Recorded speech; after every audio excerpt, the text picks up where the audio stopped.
மக்கள் அனைவருக்கும் வணக்கம். இந்த தேர்தலில் வரக்கூடிய பாராளுமன்ற தேர்தலில் யாருக்கு ஓட்டு போடுறது, திமுக, அதிமுக, பாஜக இப்படின்னு போகாம உங்களுடைய தொகுதியில் என்ன பிரச்சனை இருக்குது, அது நீண்டகால பிரச்சனை என்ன, அந்த பிரச்சனைகளுக்கு தீர்வாக இதற்கு முன்னாடி இருந்த எம்பி, வெற்றி பெற்று வந்த எம்பி என்ன வாக்குறுதி கொடுத்தாரு, அதை அவர் செஞ்சாரா, இனி வரக்கூடிய நபர்களை யாரு தேர்வு செய்வது சரி, நீங்க கொஞ்சம் பொறுப்போட யோசிச்சீங்கன்னா யாருக்கு ஓட்டு போடலான்ற முடிவுக்கு வந்துடலாம். அந்த விதமாக ஒவ்வொரு தொகுதிகளும் என்ன பிரச்சனை இருக்குது, என்ன சொல்லி வந்தாங்க, வந்த எம்பி என்ன செஞ்சார், இந்த அளவில் மட்டுமே நான் பேச விரும்புகிறேன். அதன் மூலமாக அந்தந்த தொகுதியில் இருக்கக்கூடிய படித்த இளைஞர்கள் ஆரம்பித்து எல்லா பேரும் ஓரளவுக்கு விஷயத்தை புரிஞ்சு சரியான நபருக்கு நீங்கள் ஓட்டு போடுவீங்கன்னு நான் நம்புகிறேன். அந்த வகையில் இன்னைக்கு எந்த தொகுதியை எடுத்து பேச விரும்புகிறேன் அப்படின்னா, ராமநாதபுரம் தொகுதி விஐபி தொகுதியாக மாறி இருக்கீங்க அப்படின்னா, பன்னீர்செல்வம் அவர்கள், முன்னாள் முதல்வர் பன்னீர்செல்வம் அவர்கள் அந்த தொகுதியை தேர்வு செஞ்சு எம்பி தேர்தலில் நிற்கிறாரு. எனவே அது விஐபி தொகுதியாக மாறி இருக்கு. இப்போ இந்த தொகுதியோட பிரச்சனை என்ன, இதற்கு முன்னாடி எம்பியா இருந்த நபர் என்ன வாக்குறுதி கொடுத்தாரு, இப்ப என்ன கள நிலவரம். ராமநாதபுரம் தொகுதி ஏறக்குறைய 15 லட்சம் வாக்காளர்கள் இருக்கக்கூடிய ராமநாதபுரம் தொகுதியில் வெற்றி பெற்று எம்பியா போன முறை வந்தவர் வந்து இந்த நவாஸ் கனி அவர்கள். இந்த நவாஸ் கனி வேற யாரும் கிடையாது, எஸ்டி கொரியர், இந்த எஸ்டி கொரியர் குரூப்போடைய முக்கியமான சேர்மனா இருக்காரு. இவர் கொஞ்சம் பெரிய பணக்காரன்னு வச்சுக்கோங்க. அந்த அடிப்படையில் அவருக்கு எளிமையாக சீட்டு கிடைக்குது அவருடைய கட்சியில். திமுக கூட்டணி கட்சி சார்பாக நிற்கக்கூடிய நவாஸ் கனி அவர்கள் போன முறை வெற்றி பெற்றார். அப்படி வெற்றி பெற்று வந்த நபர் என்ன சொல்லி வெற்றி பெற்றார், அந்த தொகுதியில் என்ன நிலவரம் இருக்கு அப்படின்னு பார்த்தீங்கன்னா, இதை நான்கா நான் பிரிச்சுறேன். நம்ம எளிமையாக புரிஞ்சுருக்காங்க, எல்லாத்தையும் போட்டு குழப்ப விரும்பல, நான்கா பிரிச்சுறேன். முதலாவது என்ன அப்படின்னா, ராமநாதபுரம் தொகுதியுடைய மிகப்பெரிய பிரச்சனை என்ன அப்படின்னா தண்ணீர் பிரச்சனை தான். ஏறக்குறைய ஒரு பகுதி முழுவதுமாக வறட்சியாக இருக்கும், இன்னொரு பகுதியில் கடல் சூழ்ந்து இருக்கும். கடல் சூழ்ந்திருக்கூடிய அந்த பகுதியில் தான் பெரும் வறட்சியும் காணப்படுது. எந்த காலத்திலையும் எந்த கட்சிக்காரனும் தொழில் வளர்ச்சி சார்ந்து ராமநாதபுரத்தை பற்றி யோசிக்காத அந்த தொகுதியில் இதனுடைய மிகப்பெரிய பிரச்சனை இந்த தண்ணீர் பிரச்சனை தான். இந்த தண்ணீர் பிரச்சனை தீர்த்து வைக்கிறதுக்காக நான் கடல் நீரை குடிநீராக மாற்றுவேன், ஆழ்துளை மிகப்பெரிய ஆழ்துளை கிணறுகளை போட்டு பெரிய லெவலில் இங்கே நல்ல தண்ணீரை கொண்டு வந்து சேர்ப்பேன், இதனுடைய எல்லா கால்வாயுமே நான் சீரமைப்பேன், நதிநீர் இணைப்பு சம்பந்தமாக நான் குரல் கொடுப்பேன். இந்த மாதிரியான வாக்குறுதிகள் கொடுத்து தண்ணீர் பிரச்சனைக்கு முக்கியத்துவம் கொடுத்திருந்தார் நவாஸ் கனி அவர்கள் போன தேர்தலில். ஆனால் இதில் எதையுமே அவர் செய்யவே கிடையாது. அது எதையுமே செய்யாம தான் மீண்டும் சீட்டு வாங்கிட்டு வந்து நிற்கிறாரு. எந்த தேர்தலில் நிற்கிறாரு, முதலாவது சில விஷயம் என்ன அப்படின்னா, நான் குறை சொல்ல மட்டும் வரல, ராமநாதபுரம் தொகுதியில் இருக்கக்கூடிய இளைஞர்களை புரிஞ்சுக்கோங்க, மற்றவங்க புரியுறாங்க இல்லையோ. என்ன விஷயம் அப்படின்னா, சுமார் 1200 கண்மாய் இருக்குது.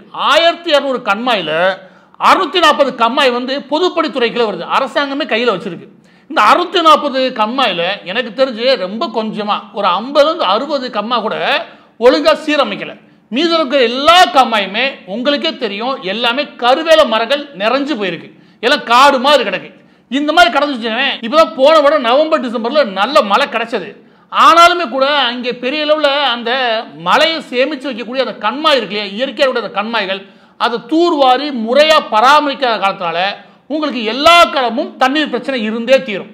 இந்த 1200 கண்மாயையும் சரியாக யார் முக்கியத்துவம் கொடுத்து தயார் பண்ணி வைக்கிறாங்களோ, மழை வருது வளர ரெண்டாவது விஷயம், ஆனால் அந்த கண்மாயை சரியாக புனரமைச்சு வச்சாதான் நாளைக்கு மழை வந்துச்சு வச்சுக்கோங்க, ஒரு மழை போதும், ஒரே ஒரு மழை போதும், ஒரு ஆண்டு முழுவதும் தேவையான தண்ணீர் பிரச்சனை தீர்த்து வைக்கிறது. எனவே இங்கே இயற்கையாக இருக்கக்கூடிய அந்த வாட்டர் ரிசோர்ஸஸ் இருக்கு, அந்த பாடி ஃபுல்லாக ஒழுங்காக சீரமைக்கப்படணும், சீரமைக்கவே இல்லை. இதில் கவலைக்குரிய விஷயம் என்ன அப்படின்னா, இதற்கு வெறும் நவாஸ் கனியை மட்டும் சொல்ல முடியாது. ஏன் சொல்றீங்களா, ஏன்னா அப்போ எம்எல்ஏ என்ன பண்ணுறாங்க, ஏன்னா பொதுப்பணித்துறை வருது இல்லையா, அப்புறம் எம்எல்ஏ என்ன பண்ணுறாங்கன்னு அடுத்த கேள்வி வரும். இந்த தொகுதியை பொறுத்த வரைக்கும், இந்த ராமநாதபுரம் தொகுதியை பொறுத்த வரைக்கும் மொத்தம் 6 எம்எல்ஏ தொகுதி வருது. இந்த 6 எம்எல்ஏ தொகுதியில் அறந்தாங்கி, திருச்சுழி, ராமநாதபுரம், திருவாடனை, ராமநாதபுரம், முதுகுளத்தூர் 6 தொகுதி வருது. இந்த 6 தொகுதியில் 4 தொகுதியில் திமுக வெற்றி பெற்றுச்சு, 2 தொகுதியில் காங்கிரஸ் வெற்றி பெற்றுச்சு. எனவே இந்த ஒட்டுமொத்த ராமநாதபுரம் எம்பி தொகுதி இருக்கு பாருங்க, அதுல கூட எம்எல்ஏ தொகுதி எல்லாமே திமுக தான் வெற்றி பெற்று கையில் வச்சிருந்துச்சு. 3 வருஷம் ஆச்சு ஆட்சிக்கு வந்து, எம்பி தேர்தல் வெற்றி பெற்று 5 வருஷம் ஆச்சு, எதுவுமே அள்ளி கூட போட வேணாம், கிள்ளி கூட போடல இந்த திமுக கூட்டணி. இதுதான் உண்மை. ஏன்னா 4+2 மொத்தம் 6 எம்எல்ஏவும் திமுக கூட்டணி தான், ஒரு எம்பியும் திமுக கூட்டணி தான். எல்லாம் நீங்க ஓட்டு போட்டது திமுகவுக்கு தான், ஆனா எந்த பிரயோஜனம் கிடையாது. அடுத்து இந்த ராமநாதபுரம் தொகுதிக்கு இருக்கக்கூடிய சிறப்பு என்னன்னு நீங்களே புரிஞ்சுக்கோங்க, நீங்க மட்டும் கிடையாது, தமிழகத்துக்கு எல்லா பேரும் புரிஞ்சுக்கோங்க. அது என்ன அப்படின்னா, இந்தியாவில் விளையக்கூடிய மிளகாய் இருக்கு இல்லையா, அந்த மிளகாயில 1/3 பகுதி மிளகாய், 1/3 பகுதி மிளகாய் இருக்கு இல்லையா, அது விளைச்சல் தரதே ராமநாதபுரம் தான். ராமநாதபுரத்துடைய மிளகாய்ன்றது இந்தியா முழுவதும் பிரபலம். அது இந்தியா முழுவதும் பிரபலம் மட்டும் கிடையாது, சர்வதேச சந்தையை அடைய வேண்டிய முக்கியமான பொருளும் கூட. எனவே ராமநாதபுரத்துக்கு நீங்க யாரோ தொழில் வளர்ச்சி உருவாக்கணும் அவசியம் கிடையாது, அதோடைய திறமை என்ன, அந்த மண்ணுக்கான தனித்துவம் என்னன்றத சர்வதேச சந்தையில் நீங்க சொன்னாலே போதும், அவனே வந்து காசை கொட்டி அந்த ஊரை டெவலப் பண்ணி விட்டுருவான். ஆனா அதுக்கு எவனும் முயற்சி எடுக்கிறதே கிடையாது. எனக்கு என்னமோ தெரியல, ஏன் இந்த மிளகாய் சம்பந்தப்பட்ட விஷயத்துல எந்த கவர்மெண்ட் கண்டுக்கவே மாட்டான்ற ஒரு கவலை எனக்கு எப்பொழுதுமே உண்டு. இன்னும் தெளிவா சொல்லணும்னா, என்னுடைய அம்மா அமுதா ராமநாதபுரத்தை சேர்ந்த இதே மிளகாய் பருத்தி சம்பந்தப்பட்ட விவசாய குடும்பத்தை சேர்ந்தவங்க. அவங்க எல்லா முறையும் பெரிய அளவில் விவசாயம் சம்பந்தப்பட்டு பேசும்போது எனக்கு இயற்கையா தோன்ற விஷயம் என்னன்னா, ராமநாதபுரத்துக்கே இருக்கக்கூடிய மிக முக்கியமான குணமான இதை ஏன் சர்வதேச சந்தையில் கொண்டு போய் சேர்க்கறதுல இவ்வளோ பெரிய பிரச்சனை இருக்குது எனக்கு புரியவே இல்லை. அதுக்கு காரணமே இவங்க எவனும் கட்டுக்கிறதே கிடையாது. ராமநாதபுரம் தென் தமிழகமா எந்த தொழில் வளர்ச்சியும் கிடையாது, ஒரு மண்ணாங்கட்டியும் கிடையாது. எனக்கு தெரிஞ்சு ராமநாதபுரத்தில் இருக்கக்கூடிய இளைஞர்கள் எல்லாரும் படிச்சு முடிச்சதுக்கு அப்புறம் ஒன்று வெளிநாடு போறதுக்கு திட்டமிடுவான், இல்லாட்டி சென்னை நோக்கி எங்கடா போறதுக்கு திட்டமிடுவானே தவிர அவன் ஊர்ல இருக்கவே முடியாது. இதுல மூன்றாவது பகுதிக்குள்ள போவோம். அது என்ன அப்படின்னா, ராமநாதபுரம் தொகுதியை சுத்தி வளர்ச்சி இருக்கிறது கடல் பகுதி. இதனால மீன் பிடித்தல், கடல் மற்றும் கடல்சார் விஷயங்கள் இருக்கு இல்லையா, இது சம்பந்தமா தொழில் வளர்ச்சிகளை கொண்டு வரணும்னு பலருமே முயற்சி எடுங்கன்னு பேசி பார்த்தாச்சு. அதுல எவனும் கண்டுக்கிறதே கிடையாது. இதுல எதுவும் நீ கொண்டு வர வேணாம். ஆனா மீனவர்களுடைய பல காலமான பிரச்சனை என்ன அப்படின்னா, இங்க இந்த அரசியல்வாதி அதுக்கப்புறம் சில தொழிலதிபர்கள் இவங்க ஒரு சிண்டிகேட் வச்சுக்க வேண்டியது, அதாவது சிண்டிகேட் மட்டும் உருவாக்கி வச்சுக்க வேண்டியது.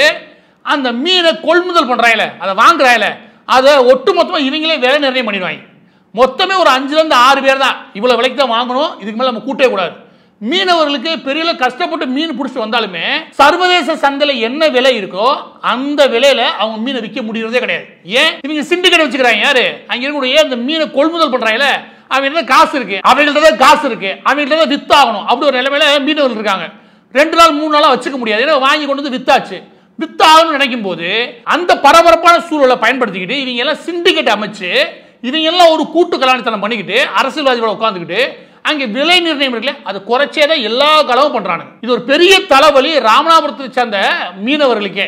அதை பத்தி பேசுங்கன்னா எவனும் பேசுறதே கிடையாது. சர்வதேச எல்லைகளை தாண்டி எப்படி மீன் வளத்தை பெரிய லெவலில் கொண்டு வந்து சேர்க்கிறது, அது சம்பந்தமான தொழில் எப்படி விருத்தி பண்றது, அது சம்பந்தமான திட்டங்களை எப்படி கொண்டு வந்து சேர்க்கிறது, இதுல ஏதாவது ஒண்ணு நவாஸ் கனி பண்ணிருக்காருனா, எது இப்ப கூட எம்பி பண்ணிருக்காருனா மண்ணாங்கட்டியை பண்ணாரு, ஒன்னத்தையும் பண்ணவே கிடையாது. அந்த ஆளு இந்த திமுக எம்பி நவாஸ் கனி இருக்காருல்ல, அந்த ஆளோட பெரிய பிரச்சனை என்னன்னா, அது அடிப்படையில் பெரும் பணக்காரன். அதனால ஏன்னா மக்களுடைய சின்ன சின்ன பிரச்சனைக்கு வரவே கிடையாது, அரசு நிகழ்ச்சியா சுத்தமாக வர கிடையாது, பிரச்சனையா அந்தபடி எட்டியே பார்க்கறது கிடையாது. வந்து என்ன ஏதுன்னு பார்க்கணுமா இல்லையா, ஓட்டு போட்டு ஜெயிச்சதுக்கு அப்புறம் எல்லாரும் நன்றி சொல்ல வந்திருப்பான். நன்றி சொல்ல கூட இந்த நவாஸ் கனி பல எம்எல்ஏ தொகுதி போட்டு வரவே இல்லை. அந்த லட்சணத்துல இருந்தாரு, ஏன்னா சொகுசு வாழ்க்கை வாழ்ந்துருக்காரு. இந்த மாதிரி சொகுசு பேர் வழிகள் இருக்காங்களே, இவங்க எல்லாம் தயவுசெய்து சொல்றேன், எந்த தொகுதியுமே ராமநாதபுரம் கிடையாது, எந்த தொகுதி தேர்வு செய்யாதீங்க. களத்துல வந்து உங்களுடைய பிரச்சனை என்ன தெரிஞ்சு வந்து நிக்கவாது செய்யணும். அது கூட வக்கு இல்லாம 6 எம்எல்ஏ போயிருக்கான், ஒரு எம்பி அனுப்பிட்டு எவனை வந்து என்ன ஏதுன்னு கேட்கலன்னா அவனுக்கு என்ன ஓட்டு போட்டு என்ன பிரயோஜனம்? இந்த மீனவர்கள்ட்ட திமுக கொடுத்த வாக்குறுதி என்ன? ஏற்றுமதி நிலையங்களை அமைக்கிறது நாங்க உறுதியளிக்கிறோம்ன்றாங்க. ஏற்றுமதி நிலையம் என்ன? சிண்டிகேட் வச்சு குறைந்த விலை அவங்க மீனை வாங்குறாங்க. சரி, அப்ப என்ன போகணும்? அரசாங்கம் முன் வந்து அங்கே கொள்முதல் நிலையங்களை வச்சு வச்சுக்கவே, சர்வதேச சந்தையில் இருக்கிற வந்து அவனே வாங்கிட்டு போற அளவுக்கான ஃபெசிலிட்டி நீங்க பண்ணிட்டீங்கன்னா வந்து வாங்கிட்டு போறானுங்க. மீனவர்களுக்கு எந்த சிக்கலும் கிடையாது. அந்த சிக்கல் தீர்க்க முடியுமா? அரசாங்கத்தால் தீர்க்க முடியும். அப்ப சர்வதேச அளவில் ஏற்றுமதி நிலையங்களை உருவாக்கினா அதை உருவாக்குறதுல குறைஞ்சபட்சம் மீனை பதப்படுத்தி வைக்கிறதுக்கு, அந்த பதப்படுத்தி வைக்கிறதுக்கு தேவையான அந்த கோல்டு ஸ்டோரேஜ் வேர் ஹவுசஸ் இருக்கு இல்லையா, அதாவது பதப்படுத்தி வைக்க தேவையான அந்த குளிர்பதன கிடங்குகள் இருக்கு இல்லையா, அந்த கிடங்குகளை உருவாக்குறது கிடையாது. இத்தனை வருஷம் உருவாக்காதனால மீனவர்கள்ட்ட என்ன பெரிய பிரச்சனைனா, அந்த சிண்டிகேட்ல திரும்ப திரும்ப மாட்டுறாங்க. 70 வருஷமா சுதந்திரமானதுக்கு அப்புறம் 70 வருஷமா அந்த மீனவர்கள் படக்கூடிய பெரிய பிரச்சனை இது. எல்லா பேருக்கும் தெரியும், ஆனா எல்லா பேரும் கூட்டு கலவாணி. நாங்க இந்த கமுதி, முதுகுளத்தூர், கடலாடி இது வழியாக புதிய ரயிலை கொண்டு வரதுக்கான முயற்சி எடுப்போம். எந்த முயற்சியும் நீ செய்யவே கிடையாது. ஆனா அது முக்கிய தேவை இருக்கு, அதை பத்தி நீங்க ஏதாவது முயற்சி எடுத்தீங்கன்னா எதுவுமே எடுக்கவே கிடையாது. தினந்தோறும் எப்படி மதுரையில இருந்து சென்னைக்கு வைகை சூப்பர் ஃபாஸ்ட் எப்படி போகுதோ அதே மாதிரி ட்ரெயின் ஒன்று இயக்குறது அவசியமா இருக்குது. யாரு? அந்த மக்களுக்கு. ஏன் அப்படின்னா அங்கிருந்து உற்பத்தி ஆகக்கூடிய இல்லாட்டி அங்கே கிடைக்கக்கூடிய பொருள் இருக்குல்லையா, அது வர்த்தக ரீதியாக சந்தையை வந்து அடையிறதுல ஒரு பெரிய சிக்கல் இருக்குது. எது? எடுத்துக்காட்டுக்கு மிளகாயோ இல்லாட்டி மீனோ அது சரியான சந்தையை அடைய முடியும்னா நிச்சயமா அதுக்கு உரிய விலை கிடைக்கும்.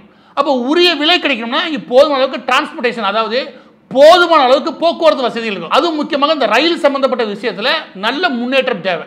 அதுக்காக ஒரு சூப்பர் ஃபாஸ்ட் ட்ரெயின் அது இதுன்னு கேட்டால் அதுவும் நடக்கவே இல்லை. இதையெல்லாம் செஞ்சு தரேன் திமுக காரன் சொன்னேன் போன முறை, எதுக்கு வாயை திறக்கவே இல்லை. எனவே பதிவோட இறுதி பகுதிக்கு வந்திருக்கோம். ராமநாதபுரம் மக்கள் யாருக்கு ஓட்டு போறது, இவ்வளவு சொல்றதுக்கு அப்புறம் நீங்க யாருக்கு ஓட்டு போடுறது நீங்களே முடிவு பண்ணிக்கோங்க. நான் என்ன சொல்லுவேன் அப்படின்னா, இவங்க என்ன சொல்றாங்க அப்படின்னா 172 கிலோமீட்டர் அளவிலான ரோட போட்டு கொடுத்தோம்னு திமுக வாய்க்கிலே பேசிக்கிறீங்க. அது உண்மை கிடையாது.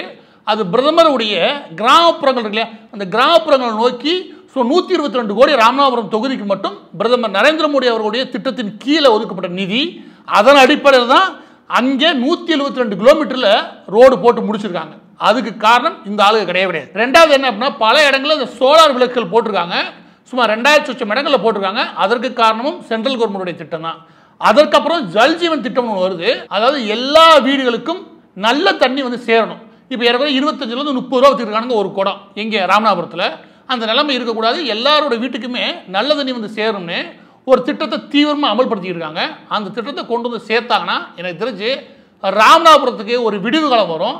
அந்த திட்டம் நல்ல திட்டம். அதை கொண்டு வந்து சேர்க்கறதுக்கு வரக்கூடிய எம்பிக்கள் முயற்சி பண்ணணும். எனவே இந்த விதமாக மத்திய அரசின் இருக்கக்கூடிய திட்டங்களை கொண்டு வந்து சேர்க்கிறதாகட்டும், இல்லைன்னா அந்த தொகுதியுடைய பிரச்சனையை சரியாக கொண்டு போய் சேர்க்கக்கூடிய அடையாளப்படுத்தக்கூடிய நபராக இருக்கணும். அந்த நபர்கள் நீங்கள் தேர்வு செய்கிறது நல்லது. இப்போ இதில் யார் சரியான வேட்பாளர் இருக்க முடியும் அப்படின்னு கேட்டிங்கன்னா, நான் சொன்னேன்னு வச்சுக்கோங்க, நீங்கள் என்ன சொல்லுவீங்கன்னா அப்புறம் இந்த வேட்பாளருக்காக தான் இந்த வீடியோ போடுறாரு அப்படின்னு ஆக்கிடுவீங்க. அதெல்லாம் நான் சொல்கிறது சரியாக இருக்காது அப்படின்னு சொல்லிட்டு நழுவ முடியாது. ஏன்னா எவன் என்ன வேணால் பேசிக்கோ, நான் சொல்லுவேன். அது என்ன அப்படின்னா, எனக்கு தெரிஞ்ச பன்னீர்செல்வம் அவர்கள் சரியாக இருப்பார். ஏன் அப்படின்னா, பன்னீர்செல்வம் அவர்களுக்கு அங்கே ஒரு சென்டிமெண்டான பிரச்சாரங்கள் நடக்குது. என்ன நடக்குது, 3 முறை முதலமைச்சராக இருந்தவர். அதனால் அவர் புறக்கணிக்கப்பட்டிருக்கார். அவர் சமூகம் சார்ந்து ஒரு பெரிய வழியை கொண்டு போய் சேர்த்திருக்கார். அவர் சமூகத்தையும் தாண்டி எல்லா பேட்டையும் ஓரளவுக்கு கெட்ட பேர் வாங்கலை. நல்ல பேர் வாங்கலாம் இல்லையோ, கெட்ட பேர் வாங்கலை. இதையெல்லாம் இருக்கு. ஆனால் இதையும் தாண்டி அது விவிஐபி தொகுதி அன்னைக்கு மாறது காரணமே பன்னீர்செல்வம் அவர்கள் தான். பன்னீர்செல்வம் அவர்களுடைய செயல்பாடுகள், அவருடைய வாக்குறுதிகள், இதை கூடுதல் கவனத்தோட அந்த தொகுதி மக்கள் பார்க்கணும்னு நான் கேட்டுக்கிறேன்.